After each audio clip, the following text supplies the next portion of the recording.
सभी को बहुत बहुत नमस्कार, प्रणाम। मेरा नाम है सुनील बिश्नोई और आप लोगों के लिए लेके हाजिर हूं आज की एक इंपॉर्टेंट और वैल्यूएबल सी क्लास। मेरे प्यारे बच्चों, जैसा कि आप सबको अच्छे से पता है कि आप लोगों के लिए ये वाली जो पर्टिकुलर क्लास है, ये क्लास हमारे पास में रहने वाली है। किसके रिगार्डिंग क्लास रहेगी? ये क्लास रहेगी आपकी साइंस की क्लास रहेगी। एक्चुअली हमारे पास में सिलेबस जो है वो साइंस और साइंस एंड टेक्नोलॉजी दोनों ही है, पर वो टेक्नोलॉजी वाला हिस्सा तो हम लोग थोड़ा करंट इवेंट के साथ में रिलेट करके पढ़ रहे होंगे। पहले हमें साइंस पढ़नी होगी क्योंकि हमारा जो प्री एग्जाम है, तो उस प्रिलिमिनरी एग्जाम के अंदर बेसिक साइंस, जर्नल साइंस सब दे रखा है आपका। आपको पूरी एनसीईआरटी दे रखी है। कहने का मतलब है मोटे तौर पे 6वीं से लेकर 10वीं तक की एनसीईआरटी है और उनका एक निचोड़ है आपके पास में, वो रहना चाहिए। अब बहुत इंपॉर्टेंट, और उसी एग्जाम को ही मैं देखते हुए आप लोगों के लिए कंटेंट लेके आया हूं। बहुत इंपॉर्टेंट सी क्लास रहेगी। हर रोज आप लोग इसको अच्छे से पढ़ रहे होंगे। कंटेंट बाइलिंगुअल आपको मिलता ही रहेगा, उसमें कोई दो राय रहेगी नहीं।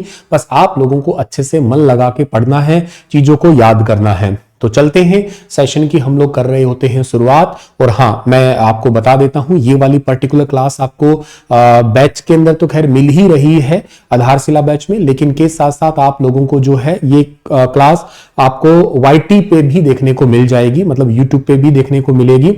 तो जो बच्चा यूट्यूब पे है और बैच में एनरोल नहीं किया है, तो वो कर सकता है स्टार IQ एप्लीकेशन पे जाके, और वो आधारशिला नाम का बैच है, वो प्रिपेयर कर सकता है। इस बैच के लिए प्रॉपर जो है ना अपने सिविल्स एग्जाम की प्रिपरेशन कर सकता है। केवल एक क्लास रहेगी वाईटी पे, बाकी सारा डेटा रहेगा, वो रहेगा आपके पास में कहां पे? वो रहेगा आपका एप्लीकेशन के अंदर। मेरी तरफ से आप सभी प्यारे बच्चों को राधे राधे, बहुत बहुत प्रणाम। चलते हैं सेशन के अंदर। हम लोग सबसे पहला हमारे पास में आता है इंट्रोडक्शन की बात। हम लोग जो है ना कर रहे होते हैं, हमें समझना है यहां पे इस इंट्रोडक्शन के अंदर, ठीक है। एक सेकंड।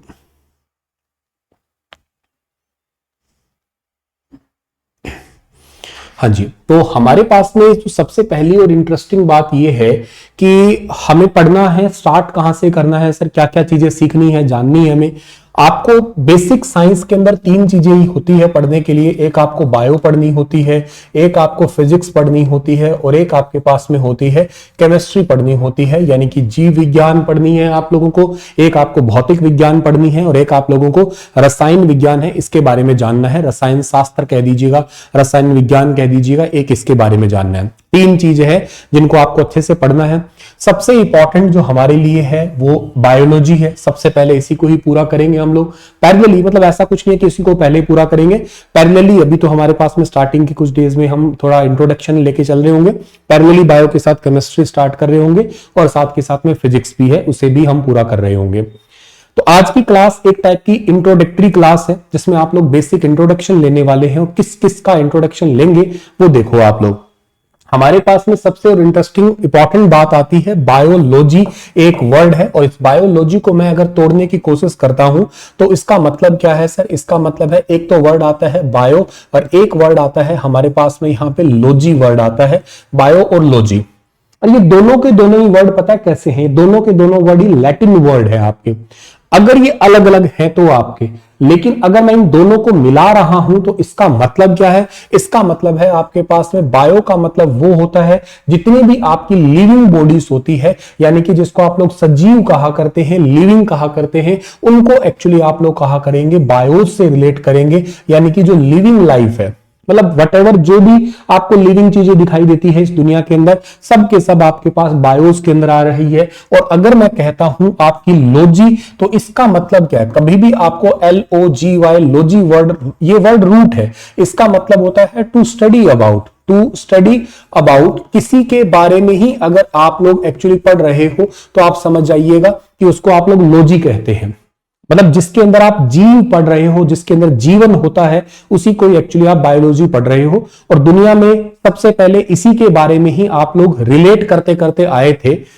आप वैसे इसको मैं आगे जाके हिस्ट्री जब पढ़ाऊंगा, तो हिस्ट्री के अंदर एक सेक्शन है, जब मैं आपको पढ़ाऊंगा सिकंदर का जो युद्ध होगा, और आपको हाइडेस्पिस जो रिवर है, और के साथ साथ जो रिवर के साथ साथ सेल्यूकस निकेटर वाली कहानी, चंद्रगुप्त मौर्य की कहानी, उन दौरान भी बताऊंगा।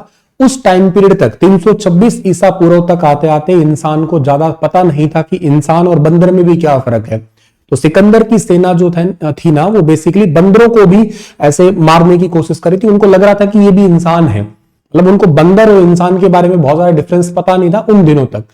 तो एक्चुअली जो आप सिकंदर को पढ़ रहे हो ना, उस सिकंदर के ही गुरु है जिनका नाम एरिस्टोटल है, जिनको अरस्तु कहते हैं। हालांकि अभी अरस्तु वगैरह की बातें हम लोग आगे पढ़ेंगे, अभी नहीं पढ़ रहे। अभी तो बेसिक में आज की क्लास में तो सिर्फ इतना ही बताऊंगा कि बायोलॉजी क्या होता है। अरस्तु ये एक्चुअली फादर ऑफ बायोलॉजी कहलाते हैं। क्यों कहलाए हैं उसकी बात मैं आपको हिस्ट्री के साथ में जोड़ के समझाऊंगा, उस चीज को प्रैक्टिकली बताऊंगा कि हाँ वजह वाकई वो रही होगी। और फिलहाल के लिए आप लोगों को एक वर्ड समझना है क्या यहां पे, कि बायोलॉजी वर्ड समझना है। बायो का मतलब मैंने बता दिया, बायो एक वर्ड है, वो एक लैटिन वर्ड है, लॉजी भी है, लेकिन दोनों को आप अलग अलग समझ रहे हो, दोनों को एक साथ पढ़ रहे हो, तो आप लोग यहां पढ़ोगे क्या, जीवों का अध्ययन पढ़ने वाले होंगे। मतलब आप लिविंग जो चीजें हैं उनकी आप लोग एक्चुअली यहां पे स्टडी करने वाले होंगे। सजीव का मतलब ही क्या होता है, सजीव का मतलब सीधा सीधा पढ़ते हो जिसकी बॉडी के अंदर जो है वो कोई सेल हो। भाई मुझे कैसे पता लगेगा कि किसकी बॉडी जो है वो लिविंग है या किसकी बॉडी नॉन लिविंग है। तो लिविंग और नॉन लिविंग में बेसिक डिफरेंस क्या आ सकता है आपका, तो लिविंग और नॉन लिविंग के बीच में आपका बेसिक डिफरेंस ये आएगा, लिविंग वो होगी जिसके अंदर सेल होगी, यानी कि जिसके अंदर कोशिका अगर है ना तो समझ जाइएगा वो आपकी लिविंग बॉडी होती है। जिसके अंदर भी आपकी सेल होगी वो आपकी लिविंग है, ध्यान रखना। अच्छा, अगर सेल नहीं है तो दूसरा क्या हो सकता है सर उसके अंदर, तो दूसरा मेरे प्यारे बच्चा उसके अंदर हो सकता है एटम हो सकता है, यानी कि वो बॉडी बनी होगी किसकी, परमाणु की बनी होगी। अगर उसके अंदर सेल नहीं है तो उसके अंदर एटम होगा, यानी कि परमाणु होगा। और अगर परमाणु से बनी हुई कोई भी बॉडी है तो एक्चुअली हम लोग उसको पढ़ रहे होंगे, या तो फिजिक्स में पढ़ेंगे या फिर हम लोग उसको पढ़ रहे होंगे केमिस्ट्री में पढ़ेंगे, यानी कि या तो भौतिक विज्ञान में पढ़ेंगे या रसायन शास्त्र रसायन विज्ञान में पढ़ रहे होंगे। तो भाई बहुत सीधी सी बात हो गई। हम बात कर रहे हैं बायोलॉजी, बायोलॉजी में बायो प्लस लॉजी है, यानी कि सजीव वस्तुओं का अध्ययन करना है हमें, यानी कि हमें लिविंग चीजों को पढ़ना है।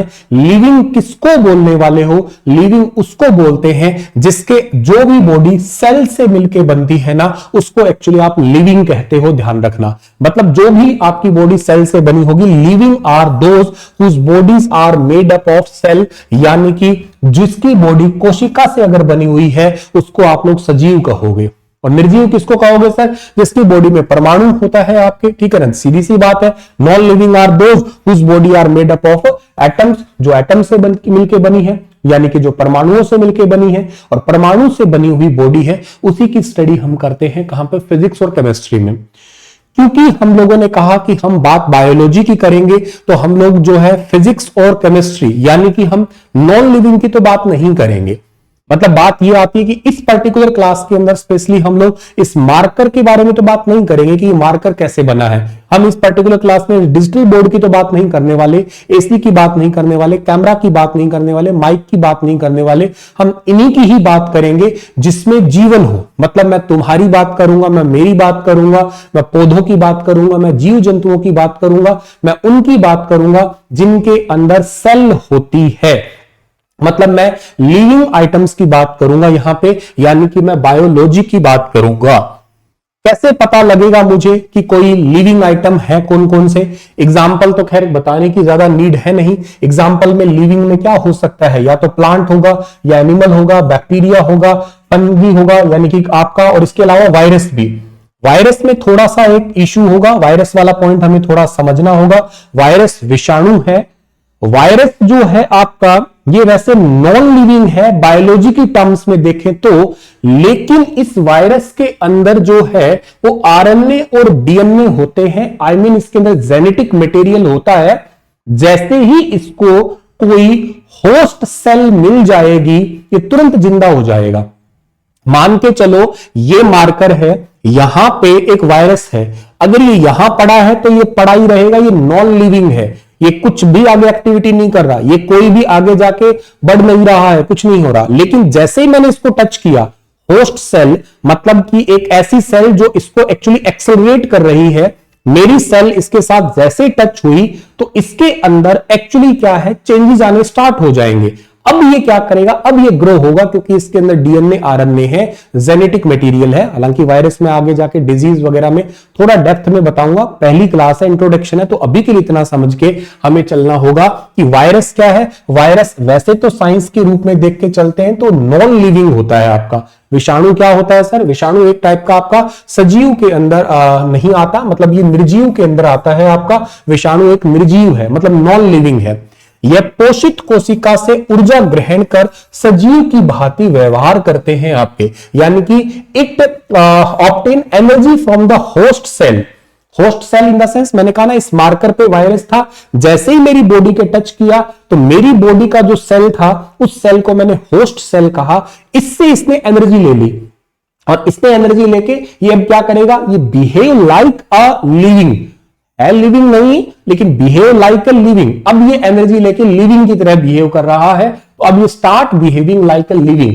अब ये बिहेव करना स्टार्ट कर देगा कि हाँ एक लाइफ का लिविंग आपका जो बायोलॉजी के अंदर कंटेंट में आने वाला हो गया। वायरस, एक बात बहुत इंपॉर्टेंट है, ये क्वेश्चन एग्जाम में दसियों बार रिवाइज हुआ है, इस लाइन को प्लीज याद कर लेना। जहां जहां मैं मार्क करता चलूं, जहां जहां पे मैं स्टार मार्क करता चलूं, तो प्लीज समझ लेना दो ही इसके मतलब होंगे, या तो वो है एक्सपेक्टेड है, मोस्ट एक्सपेक्टेड है, या फिर दूसरी बात है वो ऑलरेडी पेपर में आ चुका है। यहां पे ये ऑलरेडी पेपर में एक बार नहीं दसियों बार आ चुका है, घटना चक्र पढ़ लेना, उसी बिहाफ पे मैं कह रहा हूं ये बात। वायरस क्या है? कनेक्टिंग लिंक होता है between living and non living, यानी कि वायरस का मतलब क्या है, जो सजीव और निर्जीव के बीच में एक कड़ी के रूप में काम करता है, एक संयोजक कड़ी के रूप में काम करता है, उसको वायरस कहते हैं। डायरेक्ट क्वेश्चन बनता है कि आप ये बताइएगा, एक आपके पास में लिविंग है, एक आपके पास में नॉन लिविंग है, इन दोनों के बीच में कड़ी कौन बना रहा है? तो आपका जवाब वहां पे किसका रहता है? तो आपके पास जवाब वहां पे रहता है वायरस का रहता है। क्यों सर? क्योंकि वैसे तो ये नॉन लिविंग है, लेकिन जैसे ही इसको एक होस्ट सेल मिलेगी, यानी कि एक इसको पोषित कोशिका जैसे ही मिलेगी, तो ये बिहेव लाइक अ लिविंग, ये लिविंग की तरह बिहेव करने लग जाएगा। इसीलिए ये लिविंग और नॉन लिविंग के बीच में कनेक्टिंग है। आपने अभी 3-4 साल पहले अच्छे से कोविड वायरस के बारे में तो सुना तो था ही। आपने तभी तो सुना था कि आपको हर जगह ऐसे किसी भी चीज को टच अगर कर दिया तो उसको तुरंत आप लोग हैंड वॉश करिएगा उसके बाद में, क्योंकि न जाने कहां पे वायरस होगा। और वो वायरस वैसे तो नॉन लिविंग में ही था, लेकिन टच करते ही आपकी बॉडी में क्या है, वो बिहेव करेगा एज ए लिविंग। फिर हमें वो कंडीशन धीरे धीरे सीवियर बनी थी, लोगों को, मतलब मैं कहूंगा पूरी दुनिया के अंदर तहलका मचाया था। और ऐसा एक एग्जाम्पल नहीं है, ये तो हमारी तुम्हारी याद का एग्जाम्पल है जो हम जल्दी याद कर पा रहे हैं। ऐसे बहुत सारे वायरस दुनिया का इतिहास उठा के देखते हैं तो बहुत सारी चीजें निकल के आ जाएंगी। और इन फ्यूचर में भी ऐसा नहीं है कि हमारे अंदर ये जो जीव जंतु है, पौधे हैं, इन सब में नुकसान पहुंचाते हैं ये, मतलब जैसे गाय भैंस कुत्ता बिल्ली, उनमें भी, पेड़ पौधों में, सब में इक्वली इफेक्ट डालने वाला है। तो ये लिविंग और नॉन लिविंग के बीच की एक कड़ी के रूप में काम करता है ये। ठीक है सर। इसके साथ साथ अगला बात है कि virus is a cellular organism. आप ये भी बात याद रख लेना, यानी कि वायरस क्या है, ये एक जो है ना बेसिकली अकोशिकीय जीव है, एसेल्यूलर के नाम से इसको हम लोग जाना करते हैं। होस्ट सेल किसको कहते हैं सर? इसका डेफिनेशन मैंने अभी बताया। होस्ट सेल हम लोग किसको बोलते हैं? वह कोशिका जो वायरस या किसी अन्य प्रकार के सूक्ष्म जीव से संक्रमित होती है, यानी कि आपका होस्ट सेल किसको बोलेंगे? A cell that is infected by a virus और another type of microorganism. या तो आपका वायरस से जो प्रभावित हो, या हो सकता है वायरस जैसा कोई और भी सूक्ष्म कण होगा उससे प्रभावित हो, जिसके डायरेक्ट कांटेक्ट में आए, वही आपकी होस्ट सेल होती है। ये एक्चुअली उस वायरस को फिर पोषित करना स्टार्ट करती है, उसी को न्यूट्रिशंस देना स्टार्ट करती है। आई विल रिपीट अगेन, हम पढ़ क्या रहे हैं, मैं आपको एक बार दोबारा से लेके आता हूं उसी जगह पे ही। हम पढ़ रहे हैं एक्चुअली आज की पर्टिकुलर क्लास में साइंस पढ़ रहे हैं, जर्नल साइंस पढ़ रहे हैं। डेली लाइफ की हमारी साइंस है, उसको हमने स्टार्ट किया है। उसमें हमारे पास में एक आता है डेली लाइफ की साइंस में, फिजिक्स आती है, केमिस्ट्री आती है और बायोलॉजी आती है।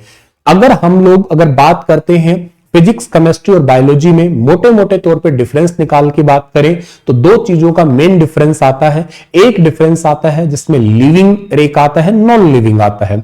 लिविंग जिसके अंदर सेल होती है वो लिविंग कहलाती है, जिसमें सेल नहीं होती है वो नॉन लिविंग कहलाती है। आपकी सेल जो लिविंग है, जिसमें सेल नहीं है एक्चुअली आपकी वो नॉन लिविंग है। तो सेल नहीं है तो क्या है, तो वहां पे एटम होते हैं, और जिसमें भी एटम है उनको पढ़ना, मतलब आप पढ़ रहे हो फिजिक्स, या आप पढ़ रहे हो फिजिक्स के साथ साथ कौन सा केमिस्ट्री पढ़ रहे हो, जिसमें भी एटम है उनकी बात कर रहा हूं मैं। लेकिन जिसमें सेल है अगर उनको पढ़ रहे हो आप लोग, तो इसका मतलब है आप लोग पढ़ रहे हो क्या, आप बायोलॉजी पढ़ रहे हो। बायोलॉजी में लिविंग की बात करेंगे, क्योंकि मैंने कहा कि हम अब पहले बायोलॉजी की बात करते हैं, तो हम सब चीज लिविंग की बात करेंगे, यहां एटम वाली चीजों की बात ही नहीं करेंगे। अब लिविंग के एग्जाम्पल क्या हो सकते हैं, लिविंग के एग्जाम्पल में हो सकते हैं पेड़ पौधे हैं, क्या ये लिविंग है सर, ऑफ कोर्स लिविंग होते हैं ये वाले। क्या जानवर है, एनिमल्स हैं, वो हैं सर। हम और आप क्या है, एक लिविंग का, मैमल्स जो है लिविंग का बेस्ट एग्जाम्पल है। क्या बैक्टीरिया लिविंग में आता है सर, बिल्कुल बैक्टीरिया लिविंग में आता है। क्या आपका कवक जो होती है लिविंग में आती है, हाँ सर। वायरस जो है ये लिविंग और नॉन लिविंग के बीच का एक कनेक्टिंग लिंक है। वैसे तो ये क्या होता है, वैसे तो सर एक टाइप का ये नॉन लिविंग होता है तो नॉन लिविंग ये, लेकिन जैसे ही ये लिविंग की होस्ट सेल के साथ में कनेक्ट होगा, मतलब एक पोषित सेल से जुड़ेगा, या कहने का मतलब लिविंग से जुड़ेगा, तुरंत ये ग्रो करेगा और कैसे बिहेव करेगा, जैसे ये तो लिविंग ही है तो नॉन लिविंग, लेकिन लिविंग के साथ जुड़ते ही उसी जैसा बिहेव करने लग जाएगा ये, मतलब जैसा पानी बह रहा था उसी के साथ ये बहता बहता रहने लग गया। तो it is a connecting link between living and non living, which is most important line for your exam. और ये एक टाइप का एक एसेलुलर आपका ऑर्गेनिज्म होता है। होस्ट सेल मैंने बता दिया जो इन्फेक्टेड होती है बाय वायरस भी इन्फेक्टेड हो सकती है, या कोई आपका और भी माइक्रो ऑर्गेनिज्म हो सकता है। अब ये वायरस ऐसा क्यों हो जाता है, उसका कारण वैसे तो इसमें जेनेटिक मटेरियल होता है, डीएनए आरएनए होता है। आगे जाके सेल पढ़नी है हमें अगली क्लासेस में, तब आपको थोड़ा और अच्छे से समझ में आ जाएगा। अभी के लिए इतना याद कर लो, इसमें जेनेटिक मटेरियल होता है। सेल को बहुत अच्छे से डिटेल में हमें पढ़ना है आगे। अब हमें ना ये समझना है इस इंट्रोडक्शन के अंदर, और क्योंकि ये क्वेश्चन हमारे लिए बनते हैं एग्जाम में, कि कोई लिविंग है या नहीं है, इस बात का हमें कैसे पता लगेगा। भी मैंने कहा कि मैं आपके आगे क्लास लाइव ले रहा हूं या नहीं ले रहा हूं, इस बारे में पता कैसे लगेगा। इस बारे में पता तो ऐसे लग सकता है कि या तो आप लोग लाइव क्लास में डायरेक्ट आके पढ़ लो, या फिर आप लोग जो है ना टाइम चेक कर लो कि हाँ इस समय सर ने क्लास ली थी लाइव, या फिर आप डायरेक्ट क्लास में आके चेक कर लो कि हाँ सर ने अभी क्लास लाइव ही है। तो मतलब आपने कुछ कैरेक्टरिस्टिक तो पहचानी है। मतलब जैसे मैंने आपको दो ऑप्शन दे दिए कि मैं लाइव क्लास ली थी या ले रहा हूं, इसका क्या प्रमाण है। तो इसका आपके पास सबूत ये था कि आपने या तो क्लास के अंदर लाइव मेरे को देख लिया था कि हाँ सर ने लाइव पढ़ाया था, या आपने टाइम नोट कर लिया था कि सर ने इतने बजे लाइव आए थे, इतने बजे तक ये क्लास ली थी, इतने मिनट इतने घंटे की ऐसे कुछ क्लास रही होगी। ऐसे ही मैंने कहा है, मैंने इतना तो कह दिया कि जो भी बॉडी सेल से बनी है वो लिविंग है, पर लिविंग की कोई कैरेक्टरिस्टिक तो होती होगी ना सर, कोई विशेषता तो होगी ना। उन कैरेक्टरिस्टिक के बिहाफ पे ही तो आप लोग लिविंग को डिफाइन करोगे ना, क्या क्या लिविंग है, कैसे कहेंगे लिविंग है ये। इंसान हो तो इंसान होने का सबूत क्या है, प्रमाण क्या है भाई, कि इंसान और जानवर में क्या फर्क है। कहीं दया भाव तो दिखाई सकते हैं हम लोग, तो सामने वाला कहीं मान लेते हैं कि रो रहा है और मुझे वो कहे कि मुझे भूख लगी है। अगर मैं एआई होता, आर्टिफिशियल इंटेलिजेंस में रोबोट होता, तो मैं शायद उसको खाना ना देता, लेकिन मैं इंसान हूं तो मैं खा रहा हूं, मैं कहूंगा कोई बात नहीं, मुझसे ज्यादा जरूरत हो सकता है तुझे हो, तो तुम भाई खाना ले लो। तो ये एक फर्क हो गया, कैरेक्टरिस्टिक होगी ये वाली। यहां पे कैरेक्टरिस्टिक क्या हो सकती है, सबसे पहली कैरेक्टरिस्टिक यहां पे होगी आपके पास में सेल ऑर्गेनाइजेशन की। सबसे इंपॉर्टेंट होगी आपकी कैरेक्टरिस्टिक सेल ऑर्गेनाइजेशन की, सेल संगठन की। आप और हमारे शरीर के अंदर सबसे इंपॉर्टेंट पार्ट आता है सेल, जिसको मैंने अभी अभी कहा है। क्या सेल को आप लोग कह रहे हो, क्या कोशिका के नाम से जान रहे हो। हमारे शरीर में सबसे बेसिक जो यूनिट होती है उसको एक्चुअली आप लोग कहते हो सेल कहते हो। Basic functional unit of our body that is cell. हालांकि फिजिकल यूनिट नहीं है, फिजिकल यूनिट आगे आएगी, प्रोटोप्लाज्मा आएगा, लेकिन अभी के लिए इतना याद रखो कि बेसिक यूनिट हमारे सेल बॉडी की जो है वो बेसिक फंक्शनल स्ट्रक्चरल यूनिट यही है। हमारे शरीर में एक सेल है, सबसे पहली शरीर में सेल ही बनती है, जिसको जायगोट सेल भी कह देते हैं हम लोग, या युग्मनज सेल भी कह देते हैं। जब हम मां के गर्भ में आते हैं तो सबसे पहले हमारे शरीर में जो सेल बनती है, यानी कि जो शुक्राणु होते हैं जो मेल में, और जो महिला है उसके अंदर जो अंडाणु है, यानी कि जो एग और स्पर्म का जब फर्टिलाइजेशन होता है उससे जो बनता है उसको बोलते हैं युग्मनज, यानी कि जाइगोट बोलते हैं। जो एक सेल आपकी बन गई है, जाइगोट बन गया है, आगे जाके जाइगोट वगैरह भी पढ़ाऊंगा, अभी के लिए बस बेसिक समझो, कैरेक्टरिस्टिक समझ रहे हो तो आपने एक जाइगोट बन गया, ये स्टार्टिंग में तो एक ही बना है। अब क्या होगा, अगर कोई लिविंग है तो इसमें एक्चुअली डिवीजन प्रोसेस होना स्टार्ट होगा, सेल डिवीजन होगा। सेल डिवीजन है, एक से आगे जाके ये डिवाइड होके आपकी दो बन रही है, ऐसे करके और फिर आगे जाके जो है ना धीरे धीरे धीरे धीरे करके कई सारी और छोटी छोटी सेल बन रही है। तो अगर मैंने उन ग्रुप को पढ़ना है, भी एक सेल तो मेरी सेल ही थी, लेकिन जो आगे जाके डिवाइड हुई उन ग्रुप को अगर मैंने पढ़ना था तो उसका नाम मैंने उत्तक रख दिया, यानी कि टिश्यू रख दिया। तो दूसरा हिस्सा जो आपके पास बना वो बन गया टिश्यू बन गया, यानी कि एक लिविंग की प्रॉपर्टीज ये भी कह सकते हो कि सेल, सेल के बाद में टिश्यू बनेगा। अब ऐसे कई सारे टिश्यूज बन जाएंगे तो टिश्यू की वजह से आपका टिश्यू सिस्टम तैयार होगा।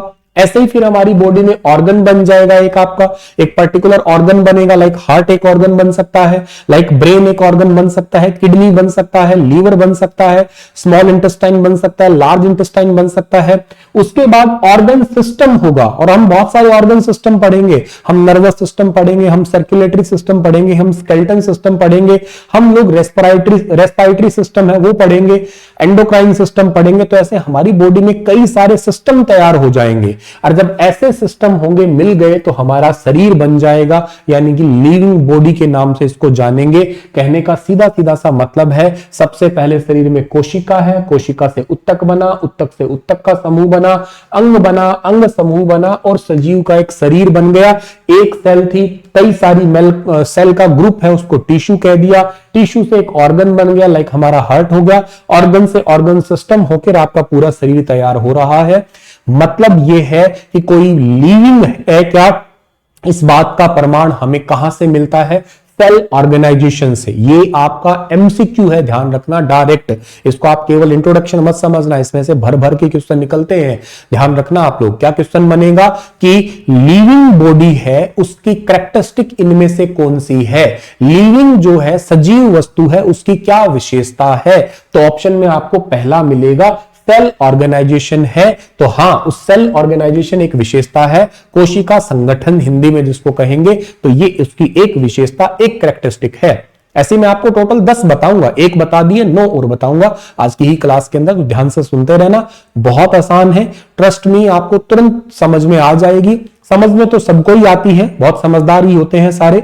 मुद्दा है तो केवल याद रखना, मुद्दा है तो रेगुलरिटी बनाए रखना, और कुछ खास दिक्कत है नहीं। और समझ वगैरह तो सबको ही आती है, बड़े समझदार हो ही आप लोग ऑलरेडी। ठीक है, एक तो बात ये हो गई है हमारे पास में। अब दूसरी बात आती है हमारे पास में कि कोई सेल, कोई बॉडी आपकी एक्चुअली है लिविंग, तो उसकी दूसरी कैरेक्टरिस्टिक जो रहेगी उसको कहते हैं हम लोग प्रोटोप्लाज्म के नाम से जानते हैं। हिंदी मीडियम वाले इसको कहा करते हैं क्या, जीव द्रव्य के नाम से जाना करते हैं। प्रोटोप्लाज्म कह दीजिएगा, या इसको आप लोग जीव द्रव्य के नाम से भी जानते हैं। हिंदी में इसको आप लोग जीव द्रव्य कहेंगे या प्रोटोप्लाज्म कह दीजिएगा।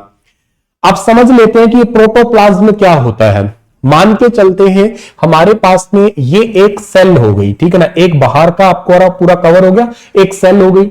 सेल के बाहर एक सेल की मेम्ब्रेन होती है आपकी, ठीक है ना, सेल है, सेल के अंदर एक न्यूक्लियस है, न्यूक्लियस की भी एक मेम्ब्रेन है, जिसको एक्चुअली आप लोग कहा करते हैं कोशिका झिल्ली कह रहे हो सेल मेम्ब्रेन तो, और ये न्यूक्लियस झिल्ली है, न्यूक्लियस की मेम्ब्रेन जो होगी आपकी। तो एक बाहर का जो पूरा कवर है तो वो तो कंप्लीट सेल होगी। सेल के बाहर एक आपके पास में मेम्ब्रेन है, अंदर आपकी एक न्यूक्लियस है, जिसको आप लोग कहने वाले हो क्या, केंद्रक कहेंगे। इन दोनों के बीच में जो भी ये लिक्विड सा पदार्थ भरा हुआ होगा, जेली सा होगा, आपका टॉफी खाई होगी कभी आप लोगों ने, वो जेली वाली टॉफी, तो जेली है या लिक्विड सा गाढ़ा गाढ़ा सा, जैसे शहद गाढ़ा होता है, ग्रीस जैसा, मोबिल ऑयल जैसा कह लो, उस टाइप का इसके अंदर एक पदार्थ भरा हुआ होता है। उसी को एक्चुअली आप लोग प्रोटोप्लाज्म कहते हैं, या आप लोग मोटे तौर पे इसी को ही जीव द्रव्य के नाम से जाना करते हो। इसी को आप जीव द्रव्य के नाम से जाना करते हो, और इसी के अंदर ही आपके पास में इसी को ही हम लोग हिंदी में कह रहे हैं क्या, जीव द्रव्य।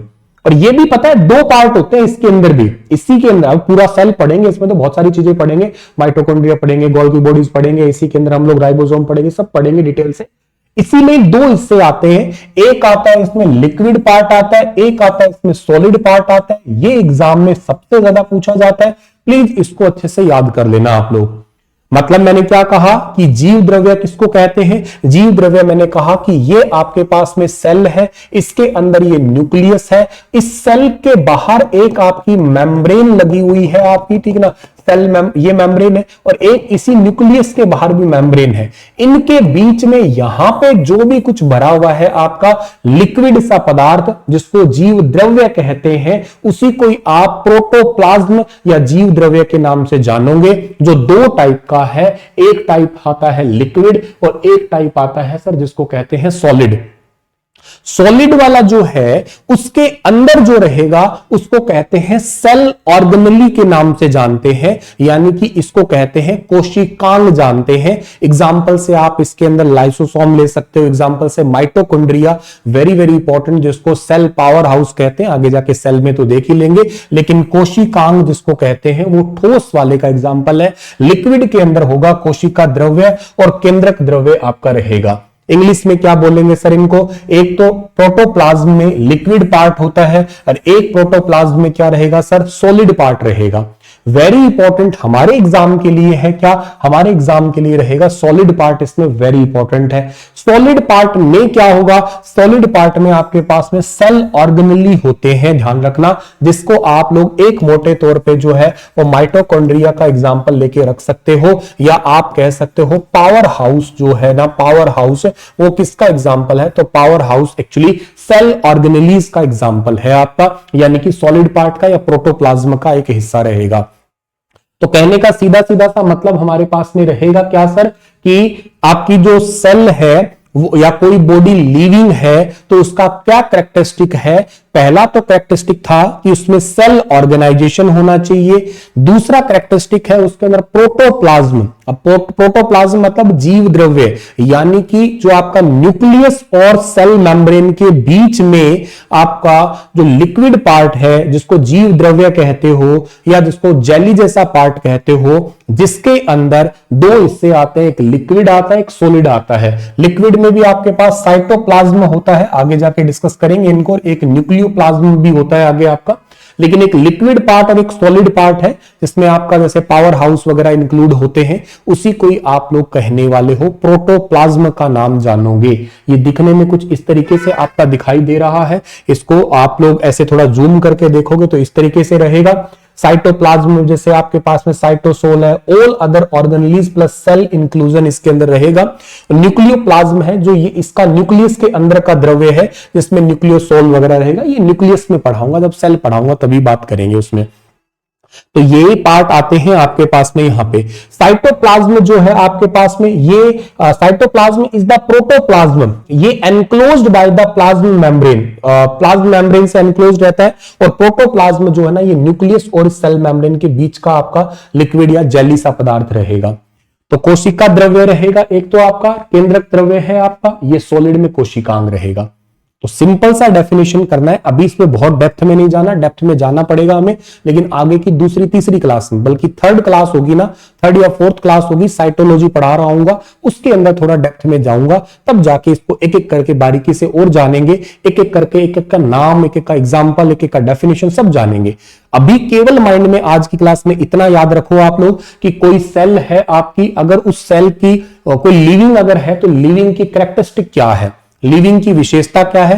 तो पहली विशेषता आपको याद रखनी है सेल ऑर्गेनाइजेशन, यानी कि जो आपकी सेल है वो अलग अलग तरीके से ऑर्गेनाइज हो रही है। लाइक सेल से टिश्यू बन रहे हैं, टिश्यू से टिश्यू सिस्टम बन रहा है, ऑर्गन बन रहा है, ऑर्गन सिस्टम बन रहा है, बॉडी बन रही है, ये आपका एक ऑर्गेनाइजेशन हो गया।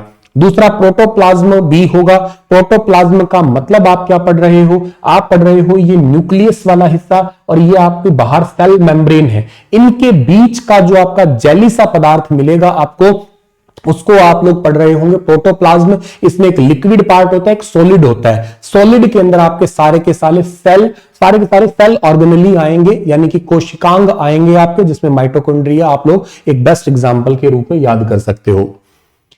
इसके बाद में हमारे पास में एक सेल है, और उस सेल का आप और करेक्टरिस्टिक देखो तो तीसरा करेक्टरिस्टिक है जो वेरी इंपॉर्टेंट है, जिसका नाम है, आपका हिंदी में पढ़ा करते हैं चयापचय, यानी कि इसको इंग्लिश में कहते हैं मेटाबॉलिज्म के नाम से जाना करते हैं। मेटाबॉलिज्म नाम की एक आपकी करेक्टरिस्टिक रहेगी। अक्सर क्या होता है कि जब कभी भी हम लोग बीमार पड़ जाते हैं ना, तो डॉक्टर लोग हमें इस बात की ओर इशारा जरूर करते हैं कि शायद कुछ मेटाबॉलिज्म में इशू रहा होगा। कभी कभी ऐसी बात कह देते हैं कि मेटाबॉलिज्म शायद बिगड़ गया होगा, और कुछ हमें भूख नहीं लगती है, कई बार ओवर ईटिंग कर लेते हैं, वॉमिट हो जाता है, या कई बार ऐसा होता है कि पूरे दिन कुछ नहीं खाया, स्टिल अभी ये फील भी नहीं आता कि कुछ खा लेना चाहिए। जब हम बहुत ठीक ठाक रहते हैं माइंड से, तो उस समय हमें खाने का भी बहुत मन करता है, फिर हम ये भी खाएं वो भी खाएं, ऐसा भी मन रहता है। अब सारा खेल, अच्छा कोई इंसान मोटा है, पतला है, उसका कैसा शरीर है, ये सब खेल मेटाबॉलिज्म पे ही है। और अगर मेटाबॉलिज्म अगर किसी में हो रहा है, इट मींस वो लिविंग है। ये तो बात याद रखना, आपको सिर्फ ये पॉइंट याद रखना है, डिटेल तो मैं भी बताऊंगा, लेकिन पहले नंबर पे तो पॉइंट याद रखना है कि मेटाबॉलिज्म होना मतलब उस बॉडी का लिविंग होने का कैरेक्टरिस्टिक है, लिविंग होने का सबूत है कि वो मेटाबॉलिज्म है। मेटाबॉलिज्म की ऑफिशियली एनसीईआरटी डेफिनेशन क्या कहती है? वो डेफिनेशन कहती है the whole sum of vital chemical reactions. देखो, वाइटल रिएक्शंस वो होती है जो बहुत जरूरी हो, अगर वो ना होगी तो हमारी डेथ हो जाएगी। बहुत ही जरूरी, सबसे जरूरी रिएक्शंस हो, and that occur throughout the body within each cell and that provide the body with energy. यानी कि सवाल है कि इसका तात्पर्य उन रासायनिक अभिक्रियाओं से है जो हमारे शरीर में खाद्य पदार्थ और पेय पदार्थों को ऊर्जा में परिवर्तित करने के दौरान होते। मान लेते हैं कि आपने खाना खाया है, अब खाना आपने खाया तो क्यों खाया है? आपने उसमें से एनर्जी लेने के लिए खाया है। आपने ग्लूकोज लिया तो आपने ग्लूकोज जैसे C6H12O6 आपने लिया, तो उससे आप एटीपी के रूप में, एडिनोसिन ट्राइफॉस्फेट के रूप में आप एनर्जी गेन करना चाहते हो, जिसको बॉडी में आप एनर्जी करेंसी के नाम से जाना करते हो, यानी कि ऊर्जा मुद्रा के नाम से जानते हो आप लोग। तो एनर्जी करेंसी आप लेने के लिए तो आपने खाना खाया ना, आपने पानी पिया मिनरल्स के लिए, आपने कोई और खाना खाया, तो आप मैक्रो माइक्रो न्यूट्रिशंस लेने के लिए ही बेसिकली खाना खा रहे हो। ऐसा तो नहीं है कि हम बैठे बैठे हमारा शरीर खुद ही खाना बनाया जा रहा है, हमें दूसरों पे डिपेंड रहना ही पड़ता है। ये तो मैं अभी आपको बताऊंगा और भी आगे। तो एक्चुअली इसका सीधा सा मतलब है कि ये उन रासायनिक अभिक्रियाओं से है जो हमारे शरीर में खाद्य पदार्थ और पेय पदार्थ जो है, जो भी हमने खाया, जो भी हमने पिया, उसको एनर्जी में कन्वर्ट कर रहा है। वही मेटाबॉलिज्म रिएक्शन है, उसी को ही मेटाबॉलिज्म बोल सकते हैं। मैंने रोटी खाई, उसको हमारे शरीर में एनर्जी के रूप में लगा दिया। मैंने पानी पिया, मैंने कोई दूध पिया, कुछ भी ड्रिंक मैंने लिया लिक्विड में, उसको एनर्जी में कन्वर्ट कर दिया। ये काम एक्चुअली होगा किसका? मेटाबॉलिज्म का होगा। और ये दो टाइप का होगा आपके पास में, ठीक है, ध्यान रखना ये किस दो टाइप का होगा। मेटाबॉलिज्म जो है दो टाइप का होगा। एक होगा आपके पास में कौन सा? एक होगा अनाबॉलिज्म फॉर्म होगी, एक होगी आपकी कैटाबॉलिज्म फॉर्म होगी। एक तो होगी आपके पास में कौन सी? एक होगी उपचय होगी और एक होगी अपचय होगी आपकी। पहले कैटाबॉलिज्म देखो, और इवन एग्जाम में यही सबसे ज्यादा जरूरी है। इसके क्वेश्चन एग्जाम में बहुत पूछे जाते हैं क्योंकि हमारी बॉडी से डायरेक्ट रिलेट करता है। ये रिलेट तो दोनों ही कर रहे होते हैं, लेकिन ज्यादा जरूरी क्वेश्चन इसके बनते हैं एग्जाम में। न जाने क्यों एग्जामिनर इतना पूछ रहा है, पर बहुत पूछ रहा है इसके क्वेश्चन एक्चुअली। तो कैटाबॉलिज्म के अंदर क्या होता है? कैटाबॉलिज्म में ये होता है, मान लेते हैं कि आपने एक टॉपिक पढ़ा, और इवन पढ़ेंगे आगे जाके, इवन आपने कई बार पढ़ भी रखा होगा, डाइजेस्टिव सिस्टम आपने पढ़ रखा होगा, मतलब आपने सब कुछ पढ़ रखा होगा। मैं उम्मीद करता हूं, ऐसा कुछ नहीं है कि मैं कोई बहुत नई आपको रॉकेट साइंस बता रहा हूं। मैं केवल इस क्लास के थ्रू या इन क्लासेस के थ्रू आप लोगों को केवल वही चीजें बताऊंगा जो आपके पेपर के लिए जरूरी है।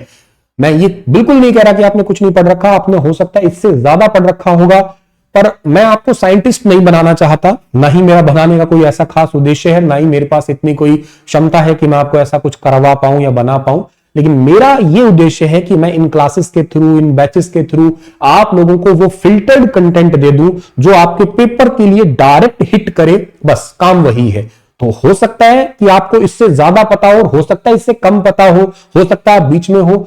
आई डोंट नो, मुझे नहीं पता, ना मैं उस बारे में सोच रहा, मैं सोच केवल वही रहा हूं, मैं जो बता रहा हूं वो तुम्हारे लिए बहुत जरूरी है, तुम्हारे पेपर के लिए। ये मैं अपने अनुभव का यहां पे आपको साझा करना चाह रहा हूं, या अपने अनुभव की बातें आपके साथ में कह रहा हूं।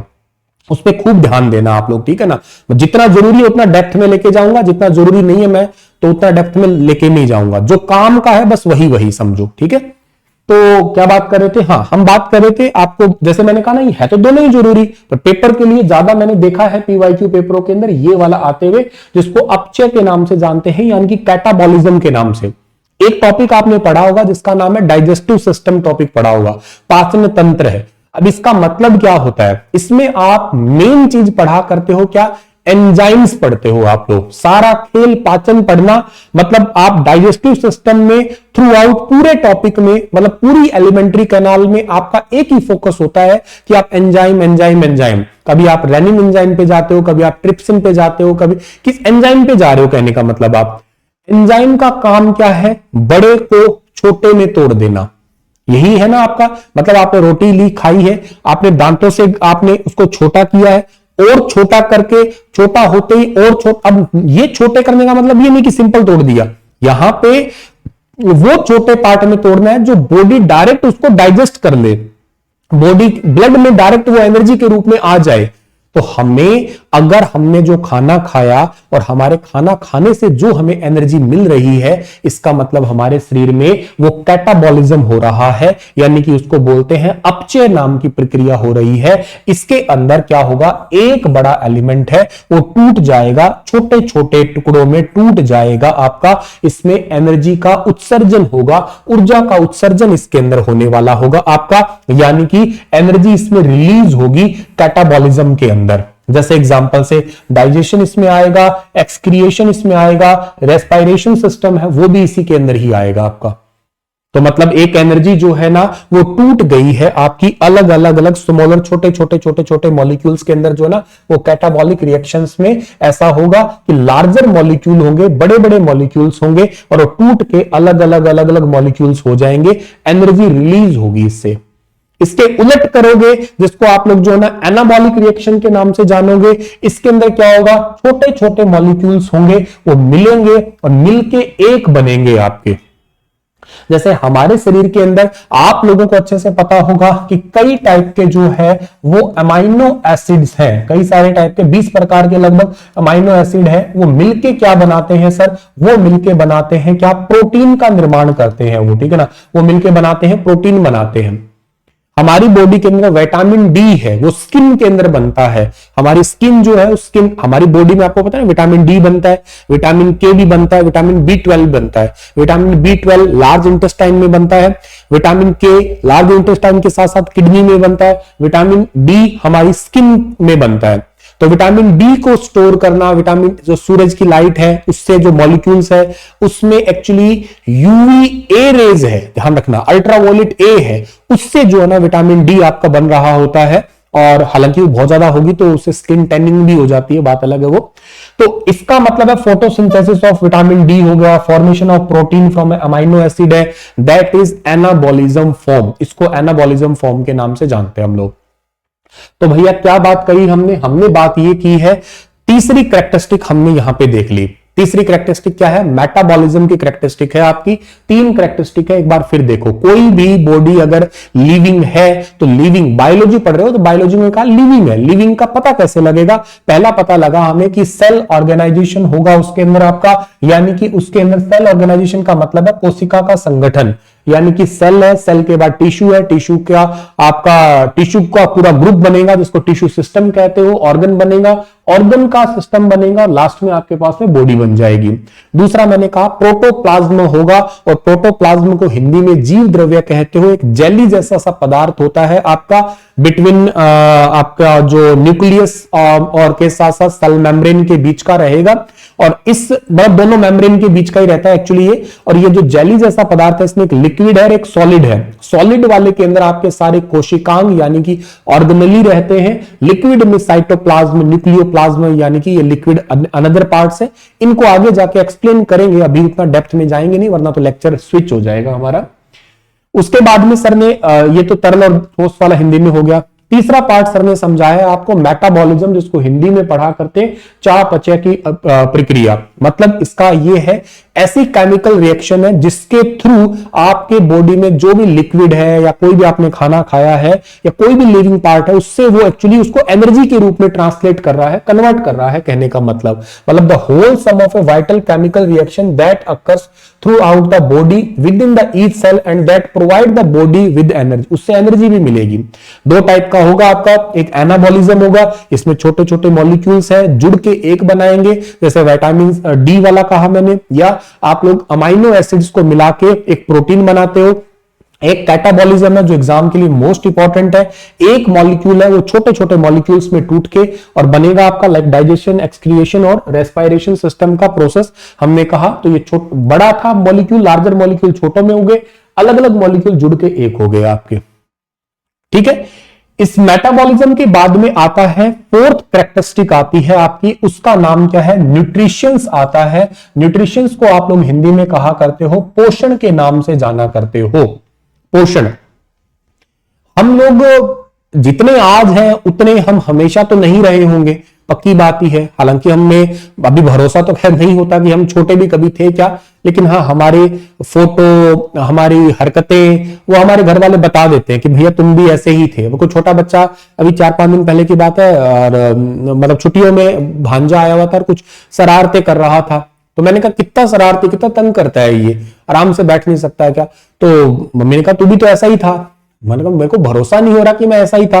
कहते भरोसा बेटा नहीं हो रहा, पर मैंने तुम्हारा ये पूरा फेस देखा हुआ है, आप भी ऐसे ही थे। उनको इस बात का पता, वो जल्दी से इरिटेट नहीं होते क्योंकि उन्होंने वो फेस देखा है कि ठीक है अभी ऐसा होगा, फिर ऐसा होगा, फिर ऐसा होगा, वो पूरे फेस उन्होंने देख लिए। तब हम उतने से उतने उतने उतने हुए कैसे भाई? पहले हम इतने टिंडू से थे, टिंडू से इतने बड़े मिंडू कैसे बन गए? वो बने इस न्यूट्रिशंस की वजह से बन पाए हम लोग, पोषण से बन पाए हैं। अब ये पोषण मतलब हमने कहीं से कुछ तो ऐसा पोषक पदार्थों का सेवन किया होगा। हालांकि न्यूट्रिशंस का एक टॉपिक है अलग से ही आपका, जिसमें हम लोग मैक्रो न्यूट्रिशंस और माइक्रो न्यूट्रिशंस को देखेंगे। विटामिन्स और मिनरल्स पढ़ रहे हैं तो माइक्रो पढ़ेंगे, और हम लोग मैक्रो पढ़ रहे होंगे तो उसके अंदर प्रोटीन पढ़ रहे होंगे, कार्बोहाइड्रेट पढ़ रहे होंगे, फैट पढ़ रहे होंगे। तो शरीर के बढ़ने, विकसित होने और जीवन के रखरखाव के लिए आवश्यक पोषक तत्वों का सेवन करना ही न्यूट्रिशंस कहलाता है। यानी कि to get energy through the intake of nutritions, मतलब आप एनर्जी लेते हो इनके थ्रू, मोटे तौर पे तो यही है। मतलब बहुत जरूरी है। वो कहते हैं ना जिंदा रहने के लिए क्या जरूरी है? जिंदा रहने के लिए एक मुलाकात जरूरी है, नहीं वो तो फिल्मों की बात हो गई। जिंदा रहने के लिए आपको बेसिक न्यूट्रिशंस की जरूरत है। अब ये दो टाइप के होते हैं, दो टाइप के हो सकते हैं। एक वो होते हैं जो स्वपोषी होते हैं, जिनको आप लोग ऑटोट्रॉफिक कहा करते हो, और एक होते हैं परपोषी, जिसको आप लोग हेट्रोट्रॉफिक के नाम से जानते हो। अब देखो ये स्वपोषी कौन से होते हैं? स्वपोषी का मतलब ये होता है जितने भी वो जो अपना खाना खुद ही बनाए, किसी पे डिपेंड ही ना हो। ये प्लांट है अपना खाना खुद ही तो बनाते हैं, फोटोसिंथेसिस का प्रोसेस करते हैं। ये तो ऐसे तो खाना बनाते हैं ना भाई। आप क्या करते हो, आप इनको देते हो, पानी देते हो, मान लेते हैं H2O दिया है ना, कार्बन डाइऑक्साइड ये ले लेते हैं इनसे, और सूरज की लाइट भी, सूरज की लाइट तो इनको मिल ही जाती है, भगवान ने इनको प्रोवाइड, सूरज की लाइट इनको भगवान ने प्रोवाइड कर ही रखी है। इससे ये C6 बनाएंगे, H12 बनाएंगे, O6 बनाएंगे, साथ में ऑक्सीजन भी छोड़ेंगे और कुछ पानी भी रिलीज करेंगे। लो जी बना लिया इन्होंने खाना, भर गया पेट इनका। तो अपना खुद का ही खाना बना लेंगे अगर ये, तो उसको एक्चुअली आप ऑटोट्रॉफिक के नाम से जानोगे। सभी हरे पादप जैसे युगलिना वगैरह है, ये एक्चुअली होते हैं आपके ऑटोट्रॉफिक। क्या हम ऐसे हैं? अगर सोच के देखो हम ऐसे होते तो ना ही तो आप पढ़ रहे होते, ना ही मैं पढ़ा रहा होता। क्यों? क्योंकि खाना ही तो मेन चीज है, और खाना अगर हमें मिल रहा है तो इट मींस ऐसा होगा कि हम लोग तो मतलब मस्त है, आराम से बैठे ही रहेंगे, फिर तो मतलब रजाई में बैठे ही रहते। उसी के लिए तो घूम रहे हैं। मोटे तौर पे कहते हैं ना सारा सवाल रोटी का ही है। जब खाने पीने की बात आती है तो हम थोड़े दिलेरपंथी दिखाते हैं, यार खाने के लिए तो घूम रहे हैं, इसके लिए थोड़ी ना कुछ देखेंगे। हाँ यार कोई दिक्कत नहीं, कोई यार बिल्ली दोस्त मिलते हैं, यार तू मेरी तरफ से ले ले पैसे, कोई बात नहीं है, जी भर के मस्त से खा। दोस्तों कहते हैं यार खिला नहीं सकता बढ़िया से, आपस में कभी किसी से मिलते हैं परिचित से, क्या कहते हैं, चल पार्टी दो यार। पार्टी का मतलब वो ऐसा तो है नहीं कि अपनी प्रॉपर्टी नाम करवाएगा। पार्टी का मतलब कुछ बढ़िया पकवान आपको खिला देगा, होगी पार्टी, हो तो क्या पार्टी है। तो ऐसा है कि हम खाना खुद तो नहीं बनाते भैया, हम डिपेंड करते हैं, हमारी डिपेंडेंसी है, हमारी डिपेंडेंसी इन्हीं पे ही है वैसे। और जो खुद नहीं बनाते हैं वो कहलाते हैं परपोषी, कहलाते हैं हेट्रोट्रॉफिक, कहलाते हैं। जितने भी जीव जंतु कवक वगैरह है वो सारे इसी के अंदर ही आएंगे। तो ऑटोट्रॉफिक है ऑल ग्रीन प्लांट, जैसे युग्लिना वगैरह है वो सब आपके आ जाएंगे न्यूट्रिशन इसमें ऑटोट्रॉफिक में। और ऑल एनिमल्स जैसे फंगीज वगैरह है वो सब आपके इसके अंदर ही आएंगे, किसमें सर, हेट्रोट्रॉफिक में। हम डिपेंडेंसी है तो ये लिविंग के एग्जांपल है। ये मतलब लिविंग के एग्जांपल क्या, एक कैरेक्टरिस्टिक कह सकते हो, न्यूट्रिशंस वाली भी इजी कैरेक्टरिस्टिक है, ये भी समझ में आ गई। इसके बाद में अगली कैरेक्टरिस्टिक आती है जिसका नाम है डाइजेशन।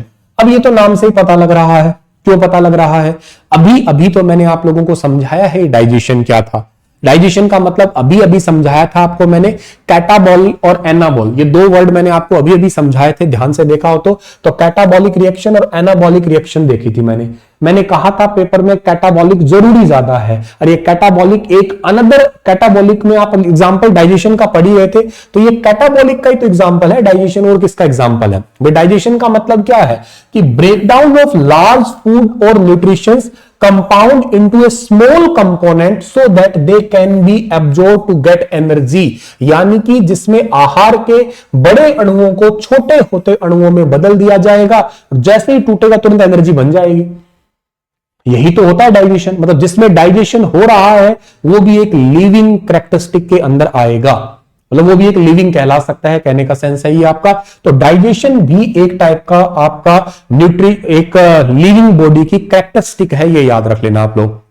डाइजेशन का मतलब कैटाबॉलिज्म, कैटाबॉलिज्म का मतलब क्या हुआ कि जो बड़ा आपका अणु है, लार्जर मॉलिक्यूल है, वो डिवाइड हो रहा है into smaller molecule, into smaller, छोटे छोटे छोटे मॉलिक्यूल्स में टूट रहा है, उसको एक्चुअली आप लोग डाइजेशन का प्रोसेस बोलने वाले हो, वही डाइजेशन कहलाएगा आपका। दूसरी बात, आपके पास में डाइजेशन, अब पूरी डाइजेशन का टॉपिक अलग होगा, मैं यहां डाइजेशन नहीं समझा सकता इस बात में, क्यों, डाइजेस्टिव सिस्टम एक टॉपिक अलग है, इसमें पूरी आप 9 मीटर की एलिमेंट्री कैनाल पढ़ने वाले हो, माउथ से लेके एनएस तक का आप कंप्लीट बात उसके अंदर पढ़ने वाले हो, जिसके अंदर आप लोग प्रॉपर किस तरीके से आपका डाइजेशन होता है। एक्चुअली आप इसमें एंजाइम्स को पढ़ने वाले होंगे, कौन सा एंजाइम क्या कर रहा है, किसको किसमें ब्रेक कर रहा है। हम लोग ऐसे सिंपल एंजाइम पढ़ेंगे, हम लोग थोड़े ऐसे स्मॉल इंटेस्टाइन तक जाएंगे, तो हम लोग थोड़े ऐसे बड़े डेप्थ में एंजाइम्स को पढ़ेंगे, एंजाइम्स को हम लोग थोड़ा एकदम कहते हैं निचोड़ के पढ़ने वाली बात होगी, वो वहां पे देख पाएंगे। उसके बाद में आता है रेस्पायरेशन की बात करते हैं, श्वसन की बात करते हैं। देखो एक तो होता है रेस्पायरेशन होता है और एक होता है ब्रीदिंग होता है। जिसमें रेस्पायरेशन हो वो भी एक्चुअली एक लिविंग कैरेक्टरिस्टिक है, मतलब देखो ब्रीदिंग तो सांस ली छोड़ दी, ये ब्रीद हो गया, लेकिन आप जब प्रॉपर रेस्पिरेशन प्रोसेस पढ़ते हो या रेस्पायरेशन बोल सकते हो प्रोनाउंसिएशन में, तो अगर इसमें क्या होगा, आपने ऑक्सीजन लिया, अकेला ऑक्सीजन नहीं है, ऑक्सीजन लेने का मतलब अंदर गया, हमारा जो बॉडी में ऑक्सीजन जाता है, तो आगे आप रेस्पिरेशन सिस्टम ऐसे पढ़ोगे कि हमारे ऐसे क्या होगा कि आप ट्रैकिया पढ़ोगे, आगे आप ब्रोंकियाई ब्रोंकियोलस ऐसे पढ़ोगे, तो एक एल्वेओली आएगा, उसमें जो ऑक्सीजन होगा बहुत सारी गैसेज होगी, यहां पे सेमी परमिएबल मेम्ब्रेन के थ्रू हमारी बॉडी के अंदर जो है ना ऑक्सीजन, हीमोग्लोबिन, ये दोनों आपस में साथ में बैठेंगे, जिसको आप ऑक्सीजनेटेड ब्लड पढ़ोगे आगे जाके। ये क्या करेगा, ये किसके पास जाएगा, ये ग्लूकोज के पास। मान लो आपका घुटना है ये या पांव है, जहां पे भी, वहां पर कोई ग्लूकोज पड़ा होगा, ग्लूकोज के पास में गया। ग्लूकोज क्या है सर, C6H12O6 ग्लूकोज है। ग्लूकोज के पास में जैसे ही ऑक्सीजन गई, ऑक्सीजन से वो जलेगा, जलेगा इन द सेंस एनर्जी बनेगी, वहां पे कार्बन डाइऑक्साइड निकलेगा, पानी होगा और एनर्जी आएगी, जिसकी हमें जरूरत ज्यादा थी, जिसकी की हमें जरूरत ज्यादा थी। अब वो कार्बन डाइऑक्साइड तो वापस आ जाएगी, ऑक्सीजन जो हीमोग्लोबिन प्लस में कार्बन डाइऑक्साइड जो आ रहा है, यही आपका डीऑक्सीजनेटेड ब्लड है, जो हम लोग वापस छोड़ रहे हैं सांस, तो उसमें आ जाएगा बाहर, ये तो निकल के, जो हमारी नसें नीली नीली दिखाई देती है ना, ये आपकी कार्बन डाइऑक्साइड वाली ब्लड ही है, शिराएं जिसको वेन्स पढ़ेंगे हम लोग, तो उसके अंदर से निकल जाएगा। लेकिन सारा खेल हमारा किसका है, सारा खेल एटीपी का है। मतलब हमें इस इंट्रोडक्शन में इतना तो जानना ही पड़ेगा कि एक्चुअली आप लोग जो ये एटीपी यानी कि एडेनोसिन ट्राइफॉस्फेट, या जिसको आप कह रहे हो एनर्जी करेंसी कह रहे हो, ऊर्जा मुद्रा जिसको कह रहे हो, उसका जिसमें संसरण होता है, जिसमें एनर्जी करेंसी आती है, समझो वो आपका रेस्पायरेशन होता है।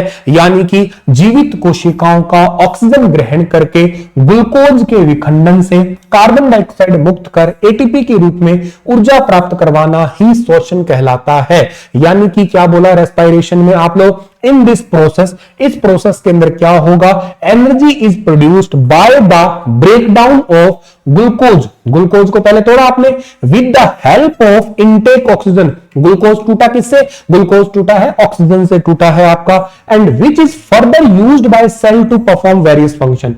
क्यों टूटा, टूटने से हमें चाहिए थी एनर्जी, और इस एनर्जी ने क्या किया, इस एनर्जी ने दिया हमारे बाकी सेल को ताकत दी, जिससे आपकी बाकी पूरी बॉडी के जो फंक्शंस हैं वो ऑपरेट होंगे।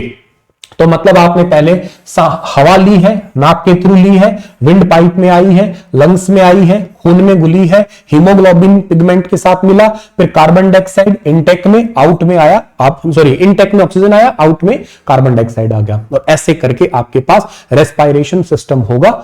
हालांकि पूरा टॉपिक है, लेकिन अभी के लिए एक नाम से सुनना है हमें कि क्या ये कैरेक्टरिस्टिक होती है क्या सर, हाँ यस ये कैरेक्टरिस्टिक है, किसकी, एक लिविंग की कैरेक्टरिस्टिक है, जिसमें डाइजेशन होता है वो लिविंग है, जिसमें रेस्पिरेशन होता है वो भी एक लिविंग कैरेक्टरिस्टिक में आएगा। कितनी कैरेक्टरिस्टिक देख ली, 6 कैरेक्टरिस्टिक देख ली आप लोगों ने, कौन कौन सी देख ली, क्विकली आप लोग इनको रिवाइज करिएगा। पहली कैरेक्टरिस्टिक आपने कौन सी देखी है, जिसमें सेल ऑर्गेनाइजेशन होता है, यानी कि सेल, सेल से टिश्यू, टिश्यू से टिश्यू सिस्टम, फिर ऑर्गन सिस्टम और लिविंग बॉडी बनती है। तो मतलब ये पहली कैरेक्टरिस्टिक है, ऑप्शन में आए सेल ऑर्गेनाइजेशन, क्या लिविंग की कैरेक्टरिस्टिक, मतलब लिविंग की कैरेक्टरिस्टिक कौन सी है, तो सेल ऑर्गेनाइजेशन हो गया।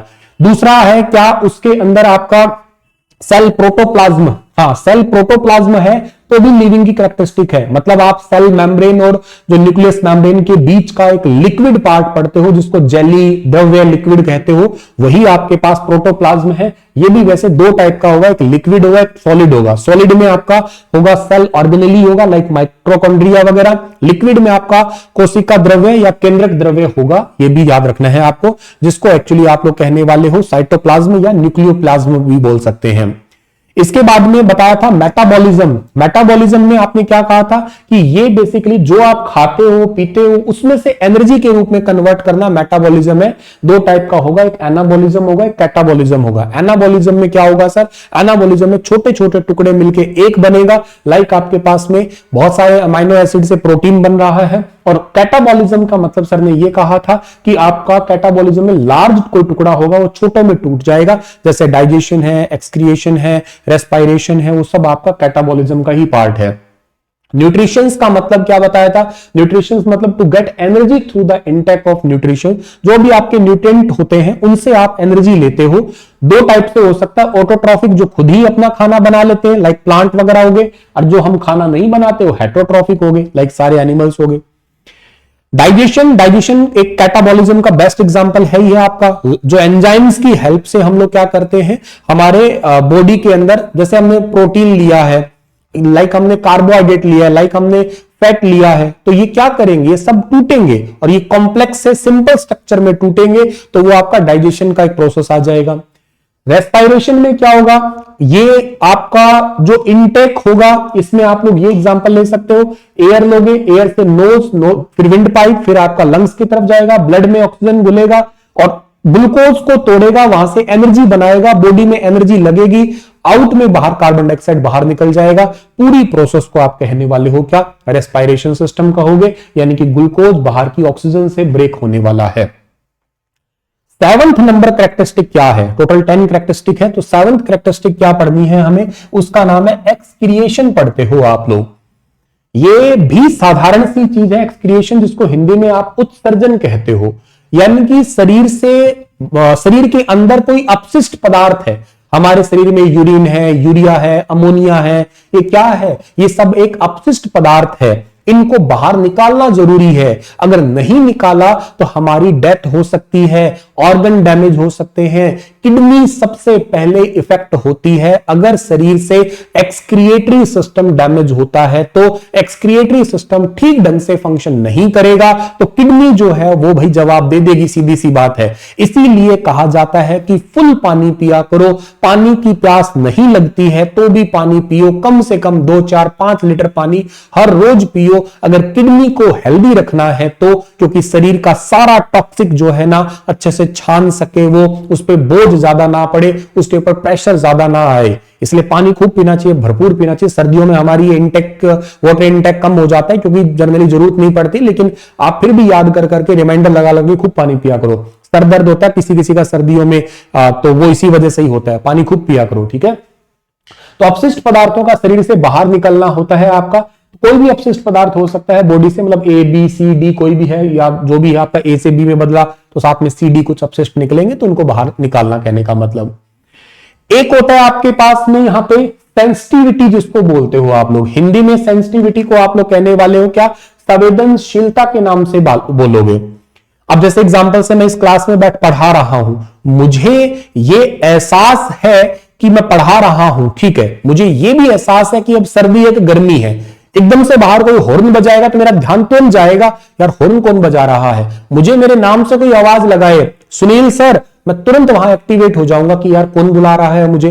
कोई मुझे टच करता है, जिसको गुड टच बैड टच बोलते हो आप लोग, वो भी पता रहेगा कि क्या कैसा टच है ये। कोई कान पे टच करे, नाक पे टच करे, कान पे टच करे, गाल पे टच करे, कहां कोई टच करता है तो वो महसूस हो, तो कहने का मतलब वो भी एक लिविंग की कैरेक्टरिस्टिक में ही आएगा। किसी जीव या अंग की बाहरी उत्तेजनाओं पर प्रतिक्रिया की क्षमता जो है ना, वो संवेदनशीलता कहलाएगी आपकी यहां पे। द एबिलिटी, हालांकि ये इंटरनल और एक्सटर्नल दोनों में ही आती है, जनरली हम लोग जो है ना सेंसिटिविटी बाहर के लिए पढ़ लेते हैं, पर बाहर और अंदर दोनों में ही है। खुशबू आ रही है, बदबू आ रही है, कोई हमें टच कर रहा है, हमें कुछ महसूस हो रहा है, हमें ऐसा आभास हो रहा है कोई है यहाँ पे समथिंग, ये सब चीजें इसी के अंदर इंक्लूड होती है। तो इसको रिस्पोंड टू एक्सटर्नल स्टिमुलाई पे डिपेंड करता है आपका, तो ये सेंसिटिविटी में आएगा। कहते हैं बड़ा सेंसिटिव इंसान है, बड़ा सेंसिटिव पर्सन है। जैसे मान लो एग्जांपल से एकदम से ठंडा पानी पी लेते हैं, तुरंत छींक आने लग जाती है, बड़े सेंसिटिव है यार, मतलब बॉडी बड़ी सेंसिटिव, तुरंत कंप्यूटर बोल गए अंदर का। ये कई सारी चीजें इससे ही रिलेट करती है, लिविंग कैरेक्टरिस्टिक ही है। अडेप्शंस की बात करते हैं, वो भी सेंसिटिविटी के साथ ही हमेशा आता है निकल के। परिवर्तन की प्रक्रिया जिसमें कोई प्राणी अपने आसपास के वातावरण के लिए बेहतर रूप से अनुकूल बेसिकली जो है ना बन सके आपका, मतलब कहने का सेंस है कि एक ऐसा ऑर्गेनिज्म ग्रेजुअली बिकम बेटर। आप के घर में मैं आया, अब मुझे आपके घर में 4 से 5 दिन रुकना है, किसी कारणवश रुकना है, ठीक है। अब ऐसा है कि मैं मेरे घर पे रह रहा हूं तो बहुत सारी चीजें हो सकती है कि मैं सोते समय कुछ अलग कपड़े पहन रहा होगा, खाना मेरे तरीके से मैं खा रहा होगा, मैं खाली बैठे अपने तरीके से अपना म्यूजिक यूज कर रहा होगा, अपने अकेले में मैं अपने तरीके से रह रहा होगा। लेकिन आपके पास आके मुझे आपके अकॉर्डिंग अडॉप्ट, उस माहौल में अडॉप्ट रहना पड़ेगा, होना पड़ेगा। तो ऐसा कोई जीव जो ढल जा रहा है इस टाइप से, तो वो एक लिविंग की ही कैरेक्टरिस्टिक होती है आमतौर पे। परिवर्तन की प्रक्रिया जिसमें कोई प्राणी अपने आसपास के वातावरण के बेहतर रूप से अनुकूल बन सकने की कोशिश करता है, और ऐसा हर इंसान करता है और असल में करना ही चाहिए। जो नहीं करता, कई बार कई इंसान अड़के होते हैं, मैं तो ऐसा नहीं, ऐसे ही रहूंगा, ऐसा नहीं, मैं ऐसा क्यों करूं। मेरी बात जीवन में हमेशा याद रखना, झुकने वाला जो पेड़ होता है ना, वो हमेशा फलदार वृक्ष का ही काम है। सूखे लकड़ होते हैं जो अकड़ के खड़े रहते हैं। अकड़ना इंसान की निशानी नहीं है, ध्यान रखना।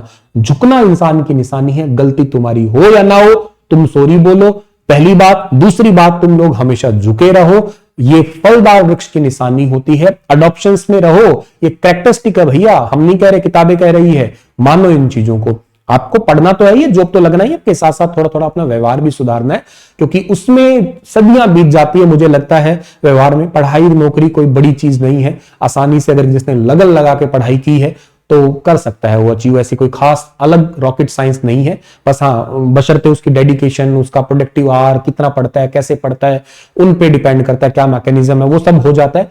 व्यवहार बनाना वो एक बहुत लंबा प्रोसेस है जहां तक मुझे लगता है। और लास्ट कैरेक्टरिस्टिक आती है सर लाइफ साइकिल की, आती है जीवन चक्र। भाई जो दुनिया में आया है सो तो जाएगा। अब इस बात को तो समझना बहुत जरूरी है, कटु सत्य है। हम लोग इससे बात स्टार्ट करते हैं। सबसे पहले स्पर्म था, मेल स्पर्म, उससे जाइगोट बनता है, मतलब मेल स्पर्म और ओवा जो मिलता है या अंडाणु मिलते हैं तो जाइगोट बनता है। उसके बाद में फिटस बनता है, भ्रूण बनता है, मतलब सॉरी फिटस बनता है, एम्ब्रियो बनता है, बर्थ होता है बच्चे का। उसके बाद में अडल्ट एज आती है, फिर वो अपनी संतान ऑफस्प्रिंग पैदा कर सकता है। सेक्सुअल एसेक्सुअल रिप्रोडक्शन होता है आपका, ऐसे हो सकते हैं, पढ़ेंगे आगे आगे। फिर बुढ़ापा आता है, फिर लास्ट में जयराम जी की हो ही जाती है। तो ये पूरा का पूरा आपका कहानी रहती है इसकी। शुक्राणु युग्मनज भ्रूण है, फिर जन्म होता है, फिर विकास होता है, फिर वयस्क आता है, प्रजनन होता है, बुढ़ापा आता है और आदमी की आखिर में मौत हो जाती है। ये पूरा साइकिल है जिसको आप लोग लाइफ साइकिल के नाम से जानने वाले होंगे। ठीक है, ब्रांचेस ऑफ बायोलॉजी है, ये मैं आगे जाके पढ़ाऊंगा, अभी नहीं पढ़ाएंगे हम लोग, ठीक है ना। इससे पहले का हमारे पास में ये पूरा आपका जो चैप्टर है वो आज का कंप्लीट हुआ है, जिसका नाम था इंट्रोडक्शन यानी कि परिचय। हमने पढ़ा बायोलॉजी क्या है, बायो का मतलब जीव, लॉजी मतलब पढ़ना, जीवों को ही पढ़ना, लिविंग नॉन लिविंग के बारे में बात की, नॉन लिविंग फिजिक्स केमिस्ट्री में थे, लिविंग लिविंग के बारे में बात की है हमने, लिविंग होने की क्या निशानी है वो मैंने कैरेक्टरिस्टिक में बता दी है। उम्मीद करता हूं पूरी क्लास आपको ढंग से समझ में आ गई होगी। अब मैं मिलने वाला हूं आप लोगों से, कल फिर से मिलूंगा, फिर कुछ नया सिखाऊंगा, फिर आपको अच्छे से पढ़ाऊंगा। आशा यही है कि आपको समझ में आ रहा होगा। साथ ही साथ का काम करते रहना, मजा आ जाएगा पढ़ के भी और मजा आ जाएगा आपको पेपर में, पेपर अटेम्प्ट करके भी, इसमें कोई दो राय नहीं है। शिद्दत से पढ़ोगे तो शिद्दत से सब चीजें आपकी क्लियर होगी। मेरी तरफ से सभी को राधे राधे, बहुत बहुत नमस्कार प्यारे बच्चों, धन्यवाद।